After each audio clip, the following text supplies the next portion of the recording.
আসসালামু আলাইকুম। ওয়ালাইকুম সালাম। কেমন আছেন ভাই? আলহামদুলিল্লাহ ভালো। ভাই কি গাড়ি কিনলেন নাকি? কিনছি এটা কি গাড়ি ভাই? পালসার। পালসার। এটার তো প্রাইস দেওয়া আছে 60,000 টাকা। গাড়িটা তো মোটামুটি বেশি দেখা যাচ্ছে। তো গাড়িটা কত টাকা দিয়ে কিনলেন? 40,000 দিয়ে কিনছি। 40? কি বলেন ভাই, 40,000 পালসার গাড়ি? আমার তো বিশ্বাস হইতেছে না ভাই। এটা কোথায় থেকে কিনছেন গাড়িটা আজকে? এটা আপনার কসবা কোটি চৌমনি থেকে। চৌমনি মোটরসাইকেল হাট থেকে। তো প্রিয় দর্শকের উদ্দেশ্যে কিছু বলেন, এই বাজারে আসার সিকিউরিটি। অবশ্যই যাদের গাড়ি লাগবে সেকেন্ড হ্যান্ড বাজেটের? এখানে আসবেন, কম বাজেটে গাড়ি ভাই পাবেন আমি ভালো। জানি তো কাগজ করলে 30,000 টাকা লাগে, আপনি 40,000 গাড়ি দিলেন কিভাবে?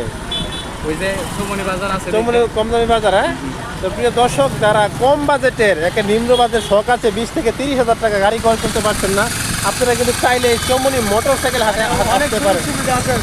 হ্যাঁ ভাই, আপনি ডকুমেন্টও আছে যে আপনার গাড়ি আপনারা যারা গাড়ি কিনতে চান সবাই চলে আসেন এখানে। কম দামে গাড়ি আছে, বেশি দামে গাড়িও আছে। আচ্ছা প্রিয় দর্শক, যারা একেবারে সর্বনিম্ন 30 থেকে 40,000 টাকা বাজেট, তারাও কিন্তু এই বাজারে আসতে পারবেন। তো আপনাদের ইনশাল্লাহ স্বপ্ন পূরণ হবে। তো এই ভাই স্বপ্ন কিন্তু মাত্র 40,000 টাকা পূরণ হয়ে গেছে। অনলি 40,000 টাকা। 40,000 টাকা একটা পালসার কিনে নিলেন ভাই। ওকে, ভালো থাকবেন সবাই।